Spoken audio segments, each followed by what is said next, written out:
So hello guys, चलो बात करते हैं कि रामायण में रावण को इतना एक्सप्लोर क्यों किया जा रहा है। और मेरे पास कुछ पॉइंट्स है, उसके हिसाब से मेरे को लगता है कि ये जस्टिफाई क्यों है। और मेरा पहला ही पॉइंट ये है कि हमको पता है कि क्या होने वाला है। हमको पता है कि राम जी कैसे रावण का वध करेंगे उनकी नाभि में बाण मार के। तो हमको सब पता है, तो ऑडियंस जनरेट करने के लिए वो क्या ही कर सकते हैं। ये तो नहीं कि ये कोई फिक्शनल मूवी है या फिर मतलब वो कुछ भी डाल दे, ऐसा तो नहीं हो सकता।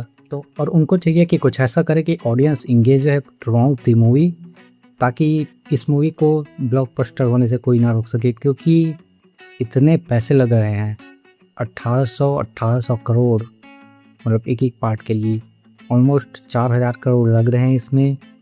तो ये ट्राई करेंगे कि ज़्यादा से ज़्यादा ग्लोबल हो, बट इंडिया में भी इसको मेंटेन करना पड़ेगा। ये नहीं कि सब हॉलीवुड टाइप की चीज़ें बना दिए जाए और इंडिया से कनेक्ट ही ना हो। जो कि ट्रेलर देख के लग रहा है कि जो मोर और लेस स्टोरी है वो सेम ही है, बट इसमें सिर्फ रावण को एक्सप्लोर किया गया है और नई ऑडियंस को अट्रैक्ट करने के लिए ऐसा किया जा रहा है। तो देखो, अगर ये नॉर्मल स्टोरी होती, आई मीन कि कोई नॉर्मल सी मूवी होती, कोई नॉर्मल डायरेक्टर बना रहा होता, नॉर्मल प्रोड्यूसर बना रहा होता, तो बात अलग थी। इसको एक मूवी में भी ख़त्म किया जा सकता है, ऐसी है स्टोरी, सिंपल है स्टोरी रामायण की। बट इतना लंबा चौड़ा क्यों? रावण के इतने सारे रिश्तेदार, आई मीन उसके जीजा जीजा ही हो गए, विद्युत जीवा, उनके नाना, और ये सब, उसके लंका को कब्जा करने का सीक्वेंस, ये सब ऐड करने का कारण ये है कि जनता इसको देखने के लिए क्यूरियस हो, जो कि मैं हूँ। मैं देखना चाहता हूँ कि कैसे ये लोग एग्जीक्यूट करेंगे, कि रावण ने कैसे कुबेर से उसकी लंका छीनी। और इसीलिए ये लोग मूवी 2 पार्ट्स में बनाए, ताकि दोनों की कहानी, यानी राम जी और रावण की कहानी पूरा एक्सप्लोर कर सके।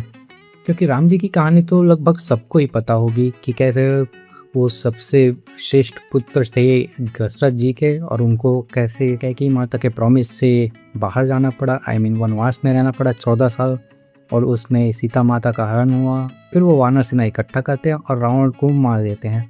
अब इतना स्टोरी तो सबको पता होगा, पर इस बार हमें रावण के तरफ से भी कुछ देखने को मिल रहा है। तो मैं भी क्यूरियस हूँ और इसी तरह बाकी लोग भी होंगे, क्योंकि अगर बार बार एक ही चीज़ को आप दिखाते रहोगे तो कोई नहीं देखने जाएगा। आदि पुरुष में भी वही था, मतलब आदि पुरुष की बात ही छोड़ो, पर मेरा पॉइंट समझ लो कि मतलब कहानी अगर सेम सेम दिखाना ही होता तो इतना सारा बजट ये सब वेस्ट हो जाता, क्योंकि कहानी सबको पता है। अब विजुअली भी इतना कोई खास नहीं है कि अवतार टाइप की चीज़ है जो पहली बार हो रही है।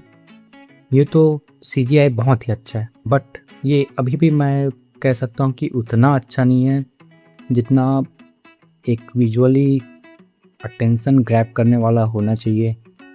हो सकता है ये इंडिया में ग्रैब करे, पर बाहर में ग्रैब करने के लिए बहुत ही मेहनत करनी पड़ेगी और इसको एक लेवल और ऊपर ले जाना होगा, तब कुछ बात बन सकता है। अभी मैं कुछ कह नहीं सकता, बट अभी शायद 2.5 महीने बचे हैं मूवी को, पर फिर भी इस पे काम किया जा सकता है। और इन सब सीन्स में हमें रावण की क्रूरता दिखेगी, जिससे हम और भी नफरत करेंगे। याद है कैसे हम भल्लाल देव से नफरत करते थे, वैसे ही कुछ रावण के केस में भी होना चाहिए, ताकि जब अंत हो रावण का तो ऐसी सेटिस्फैक्शन मिले।